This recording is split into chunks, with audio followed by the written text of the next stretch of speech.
గారికి కండవా కప్పడం జరిగింది. అలాగే దమయంతి గంగాధర్ గారు కూడా ప్రసన్న మాణిక్యం దాడి రాజు గారు పిల్లల వెంకటేష్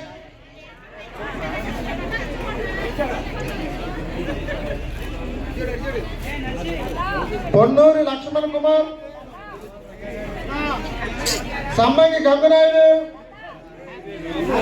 బొగ్గల కృష్ణ కసిరెడ్డి మనోజ్ ఏగిరెడ్డి సతీష్ కొల్లి శంకర్ ఏగిరెడ్డి రాజేష్ కోరాడ కృష్ణ నగిరెడ్డి అరవింద్ వాసిరెడ్డి సాయి చెంటు రవి పులిమంతులు జగదీష్ చదివిన వాళ్ళందరూ పైకి వచ్చాడమ్మా. కోమలి రమేష్ ఎస్కే మస్తాన్ చిట్టుబొమ్మ శివ పాముల శ్రీకాంత్ అంగడాల శివ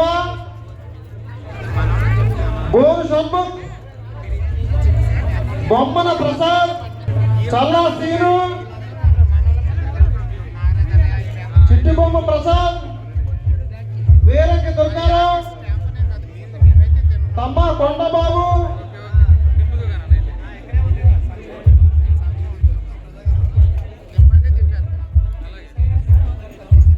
పెద్దింటి రమేష్ బి రసూల్ బి గౌడ్ అల్లం భాస్కర్ గారు అల్లం జగదీష్ శ్రీరామ్ శివ చల్లా దుర్గారావు అల్లక ప్రవీణ్ కుమార్ బొమ్మ భారతదేశం గారు భీమరాజు గారు డీజే పుల్లి గారు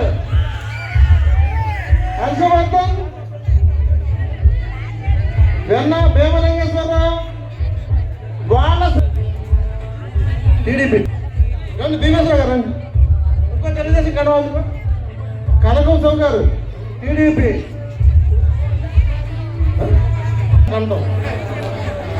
అధ్యక్షత వహించిన మరి ఈ డివిజన్ ఇన్ఛార్జ్ ఆర్నేపల్లి తిరుపతి గారికి, అలాగే జనసేన ఏలూరు నియోజకవర్గ ఇన్ఛార్జ్ రెడ్డప్పల నాయుడు గారికి, అలాగే జనసేన ఏలూరు నియోజకవర్గ ప్రెసిడెంట్ కాశీ నరేష్ గారికి, అలాగే ఈ డివిజన్ మాజీ కార్పొరేటర్ మాగంటి హేమ గారికి, అలాగే బాబీ గారు ఈ డివిజన్ని ప్రజల గుండెల్లో ఎప్పుడు కూడా ఉండిపోయాడు. మా కుటుంబానికి అత్యంత ఆత్మీయుడు. నా ఎలక్షన్కి లేకపోవడం తీరని లోటు, అలాగే మీ డివిజన్కి ఆయన నాయకత్వం లేకపోవడం కూడా తీరని లోటే. మరి అటువంటి సోదరి మరి ఈ రోజున మన ముందుంది. రేపొద్దున్న మీరందరూ కూడా ఈ డివిజన్ నుంచి బడేటి బుజ్జి గారికి కానీ ఏదైతే బాబీ గారికి కానీ రుణం తీర్చుకోవాలంటే ఈ డివిజన్ మొత్తం ఏకదాటిగా ఏకపక్షంగా ఉండాలని మీ అందరినీ కూడా సవినయంగా కోరుకోవడం జరుగుతుంది. ముందుగా మీ అందరినీ మరి 3 రోజుల పాటు చాలామంది ఇందులో పెన్షన్లు వస్తుంటాయి. 3 రోజుల పాటు అనేక ఇబ్బందులు పెడుతూ తెలుగుదేశం పార్టీ మీ అందరికీ తెలుగుదేశం పార్టీ ఎలక్షన్ కమిషన్ వల్ల లేట్ అయిపోయింది అని ఏదైతే అబద్ధపు మాటలు చెప్తున్నారో జగన్మోహన్ రెడ్డి గారు, మరి మీకు కరోనా టైంలో బ్రాండీ షాపుల ముందు టీచర్లను పెట్టి బ్రాండీ అమ్మించడానికి ముందు చర్యలు తీసుకున్నాడా లేదా మీరందరూ చూశారుగా. 2 పవన్ కళ్యాణ్ గారు సినిమా టిక్కెట్లు తగ్గించి 5 రూపాయల టిక్కెట్ అమ్మాలని రెవెన్యూ డిపార్ట్మెంట్ని ముందుగానే సినిమా హాల్ దగ్గర పెట్టాడా లేదా. మరి ముందుగానే పెన్షన్ ఇవ్వాలని తెలిసినప్పుడు మరి మనుషులను పెట్టవలసిన బాధ్యత జగన్మోహన్ రెడ్డి గారికి ఉందా లేదా మీ అందరూ తెలుసుకోవాల్సిన బాధ్యత మీ అందరూ కూడా ఉంది. ముసలమ్మల్ని అవ్వతాతల్ని అందరినీ కూడా అబద్ధపు మాటలు ఏ విధంగా అయితే చెబుతున్నాడో అదంతా తప్పు. మేము మార్చి 30 ముందే మీ అందరికీ కూడా సచివాలయ సిబ్బందితో మీ అందరికీ కూడా పెన్షన్లు ఇమ్మని చెప్పి మెమరాండం ఇవ్వడం జరిగింది. సచివాలయంలో సుమారు 20 మంది ఉంటారు. ఇవాళ ఒక్కరోజే సచివాలయంలో మ్యాక్సిమం 75% పెన్షన్లు ఇచ్చేసినప్పుడు ఇదే సచివాలయ సిబ్బందితో ఇంటింటికి ఎందుకు అప్పచెప్పలేదు అనేది సమాధానం జగన్మోహన్ రెడ్డి చెప్పాలని సందర్భంగా మీరందరూ కూడా ప్రశ్నించాలి. రేపు రాబోయే రోజుల్లో కూడా రేపు 1వ తారీఖున ఇవ్వాలని చెప్పి మీరందరూ కూడా డిమాండ్ చేయాలని మీ అందరినీ కూడా కోరుకుంటున్నా. మళ్ళీ రేపు మేము 1వ తారీఖున కూడా ఇదే విధమైన అబద్ధపు హామీ మీ అందరికీ కూడా చెప్తారు. రేపు రాబోయే రోజుల్లో తెలుగుదేశం పార్టీ జనసేన అధికారంలోకి వచ్చిన తర్వాత 4,000 రూపాయల పెన్షన్నే ఇంటింటికి ఇదే విధంగా మేము పంచుతాం. ఆ పంచి చూపిస్తామని మీ అందరికీ కూడా ఈ సభాముఖంగా తెలియజేయడం జరుగుతుంది. అలాగే మీ అందరూ కూడా సంక్షేమం అంటున్నారు. సంక్షేమం కాదు, అది దోపిడీ సంక్షేమం. మీ దగ్గర నుంచి ఏ విధంగా అయితే 13,000 18,000 మీరు అందరూ ఇస్తారనుకుంటున్నారో, మీ దగ్గర చెత్త రూపేనా కరెంటు బిల్లు రూపేనా ఏ విధంగా అయితే నెలకి 8,000 రూపాయలు ప్రతి ఒక్క కుటుంబం దగ్గర నుంచి కూడా 5 సంవత్సరాలు దోచిన మాట యథార్థం. మీ అందరికీ తెలీదు. తెలియకోకుండానే మీరందరూ కూడా 8,000 రూపాయలు చెప్పండి మీరు అందరూ కూడా నష్టపోయారు అనేక విధాలుగా. నిత్యావసర వస్తువులు అవ్వచ్చు, గ్యాస్ బండ్లు అవ్వచ్చు, పెట్రోల్ అవ్వచ్చు, ఇంటి ట్యాక్స్ అవ్వచ్చు, అనేక విధాలుగా మీరు అందరూ నష్టపోతే 96,000 రూపాయలు మీ దగ్గర నుంచి వసూలు చేసి 31,000 రూపాయలు మీ అందరి కుటుంబానికి కూడా ఇచ్చారు. అంటే 60,000 రూపాయలు మీ దగ్గర నష్టపోవడం జరిగింది. 5 సంవత్సరాల్లో 3 లక్షల రూపాయలు నష్టపోయారు మీరందరూ కూడా. అది సవినయంగా తెలుసుకోవాల్సిన బాధ్యత మీ మీద కూడా ఉంది. ఇతను ఎంత దుర్మార్గుడు అనేది ప్రజానేకం కాదు, ఆయన కుటుంబ సభ్యులే ఈ రోజున చెప్పారంటే మీరందరూ తెలుసుకోవాల్సిన అవసరం ఉంది. ఎవరైతే సొంత చెల్లి షర్మిలమ్మ మరి ఆ రోజున జగనన్న వదిలిన బాణం ఉంది, ఆ బాణం ఈ రోజున జగన్మోహన్ రెడ్డి గురి పెడుతుంటే దానికి సమాధానం చెప్పలేని పరిస్థితుల్లో జగన్మోహన్ రెడ్డి ఉన్నాడు. అలాగే వాళ్ళ సొంత బాబాయ్ ఏదైతే సునీతమ్మ గారి తండ్రి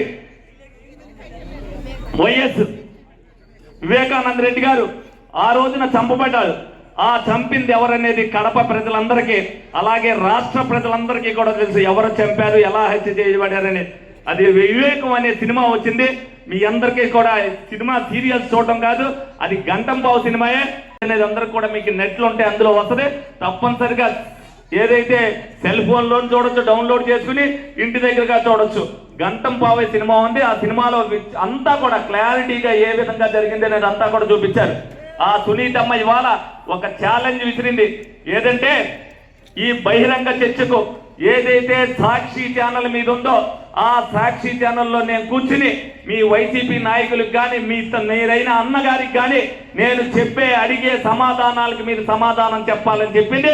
ఈ రోజున ఒక్క నాయకుడు కూడా బయటకు వచ్చి సమాధానం చెప్పట్లేదంటే జగన్మోహన్ రెడ్డి అన్నవాడు ఎంత రాక్షసుడో ఎంత దుర్మార్గుడో మీరు అందరూ కూడా ఆలోచించుకోవాలని మీ అందరినీ కూడా తెలియజేయడం జరుగుతుంది. మీ అందరూ కూడా సొంత కుటుంబానికే న్యాయం చేయలేని వాడు రేపు రాష్ట్రానికి ఏం చేస్తాడనేది మీరు అందరూ కూడా తెలుసుకోవాలి.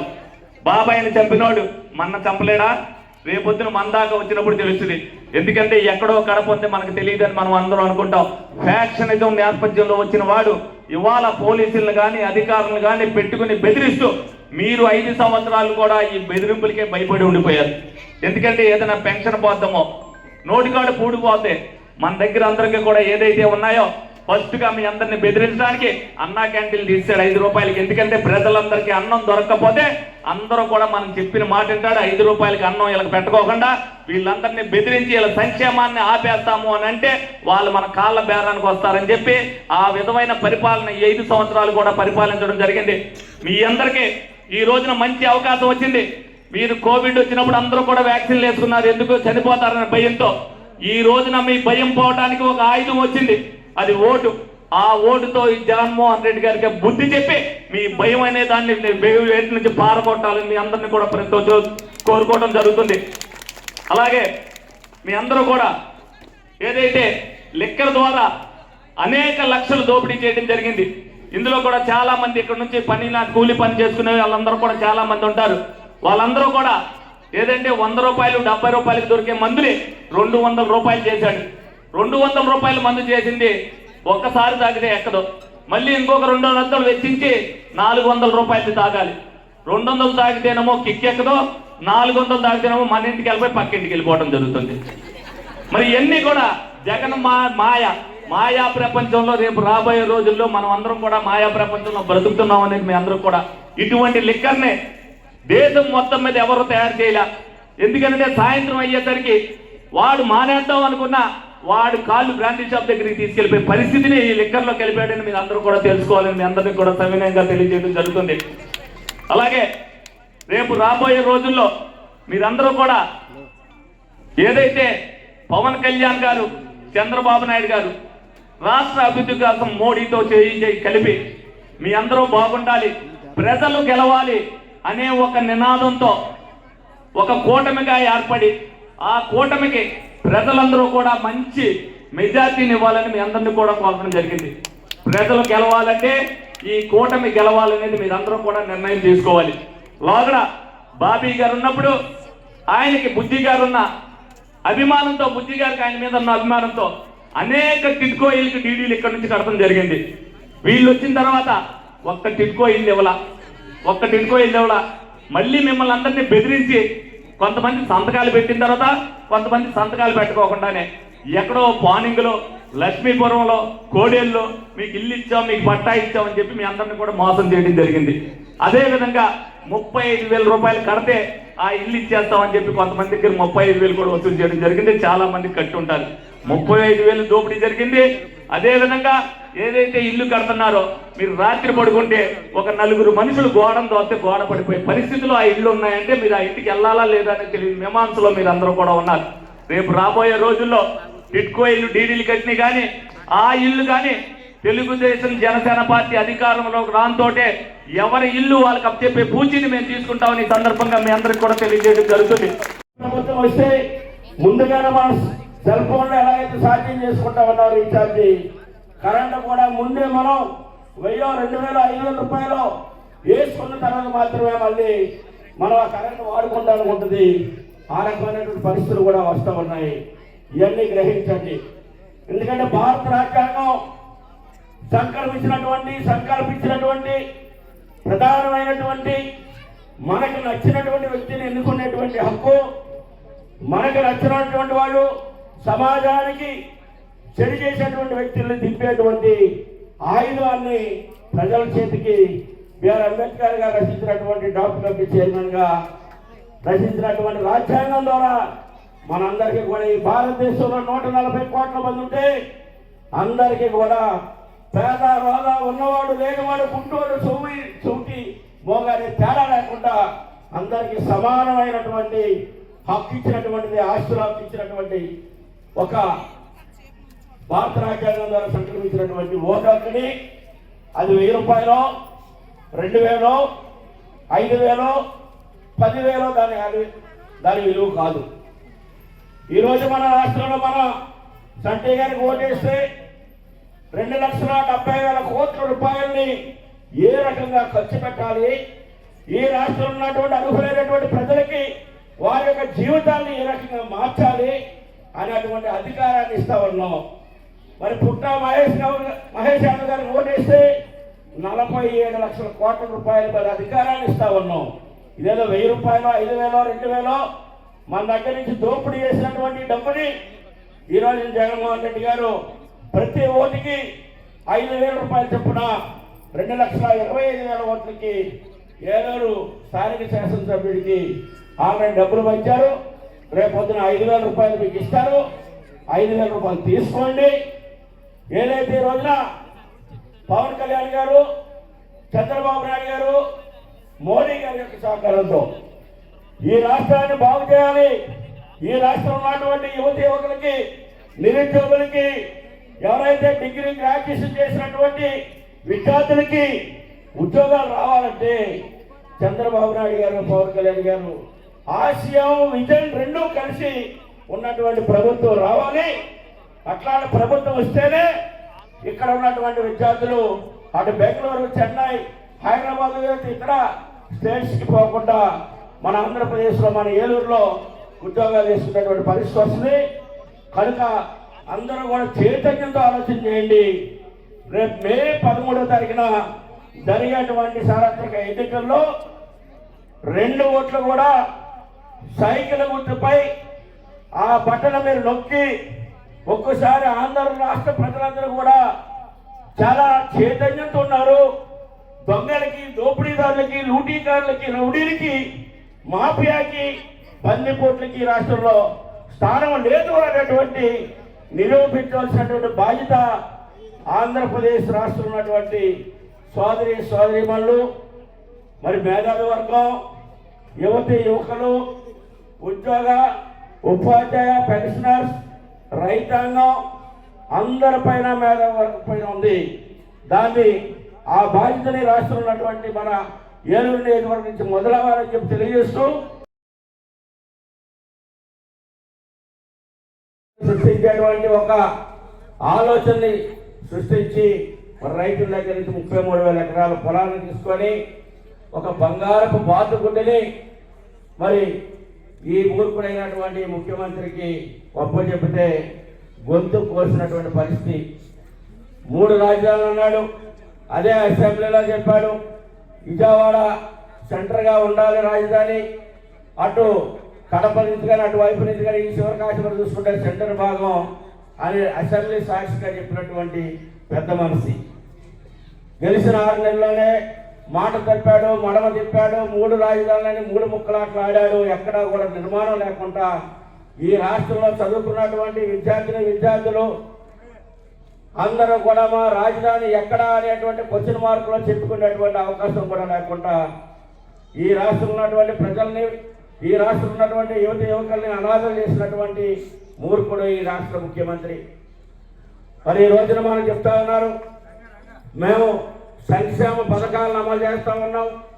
మా యొక్క మేనిఫెస్టో భగవద్గీతలాగా, లేకపోతే ఒక పురాణలాగా, అదే ఒక యేసుక్రీస్తు అనే బైబిల్ లాగా నేను భావిస్తూ ఉన్నానని 9 రకాలైనటువంటి నవరత్నాలని నవగ్రహాల్లాగా ఈ రాష్ట్రాన్ని పీడించి రోజు అప్పులు ఊపుల్లో కూరుకుపోయి ఈ ఆర్థిక శాఖ మంత్రి బుగ్గన రాజేంద్రనాథ్ ఢిల్లీలోనే కూర్చొని అప్పులు రోజు ఎవరిస్తాడా అని చెప్పేసి అప్పులు చిట్టాని ఏ ఆస్తి పెట్టాలి అనేటువంటి ఆస్తులన్నీ కూడా పబ్లిక్ వేలంలో పెట్టి సెక్యూరిటీ గ్యారంటీ ఇచ్చి అప్పులు తెచ్చుకుంటున్నటువంటి పరిస్థితి. మరి ఈ తరుణంలో ఈ ఉన్నటువంటి డేంజర్ జోన్లో ఉన్నటువంటి రాష్ట్రాన్ని కాపాడాలన్నటువంటి ఒక ప్రధాన లక్ష్యంతోనే ఈ రోజున పవన్ కళ్యాణ్ గారు ఇట్లాంటి క్రిమినల్స్, రౌడీలు, గూండాలు, దోపిడీదారులు, లూటీకారులు, బందిపోటులు ఈ రాష్ట్రాన్ని పట్టి పీడిస్తూ ఉన్నారు. ఇట్లాంటి వ్యక్తులు ఈ రాష్ట్రం నుంచి పారదోలాలి అనేటువంటి ఉద్దేశంతోనే ప్రభుత్వం యాంటీ ఓట్ని చేరనివ్వనటువంటి ఒక దీక్షపోని ఈ రోజున మరి తెలుగుదేశం, జనసేన ఈ రాష్ట్రానికి కేంద్రం నుంచి కూడా సహకారం కావాలి, మరి మోడీ గారి యొక్క నాయకత్వం కూడా కావాలి అనేటువంటి ఒక ఆలోచనతో ఈ రోజున 3 పార్టీలు కూడా ఒక కూటమిగా ఏర్పడి ఎవరైతే జైల్లో ఉన్నటువంటి వ్యక్తులు, జైల్లో క్రిమినల్గా ఒక గూండాలుగా ఉండవలసినటువంటి వ్యక్తులు పరిపాలన ఉంటే రాష్ట్రంలో